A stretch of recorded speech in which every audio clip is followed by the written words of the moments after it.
আজকে আমাদের নতুন কিচেনে রান্না করব আমার ফেভারিট চাউমিন। তো প্রথমেই সবজিগুলোকে কেটে নিচ্ছিলাম, বরবটি, গাজর, আলু এগুলো সবগুলোকেই ফাইন চপ করে নিয়েছি। তারপর তেলটা গরম করে একটু আদা রসুন বাটা দিয়ে তার মধ্যে সবজিগুলো দিয়ে পরিমাণ মতো নুন এবং কাঁচা লঙ্কা দিয়ে নিলাম।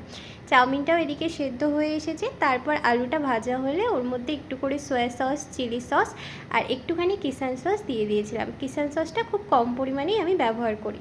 তারপর চাউমিনটা সেদ্ধ হয়ে গেলে ওর মধ্যে একটু সর্ষের তেল মাখিয়ে রাখলাম যাতে একে অপরের সাথে না লেগে যায়। আর এদিকে ডিমটাও ভাজা হয়ে গেছে। ডিম ভাজাটা তোলার পর সেই তেলেই দিয়ে দিলাম চাউমিনটাকে।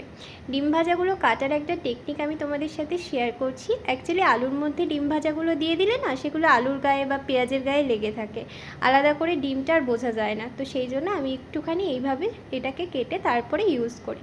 তারপর চাউমিনটা ভাজা হয়ে গেলে একে একে আলু, পেঁয়াজ, ডিমগুলো এর সাথে মিশিয়ে একটু গোলমরিচ আর একটু ধনেপাতা দিয়ে সার্ভ করলাম।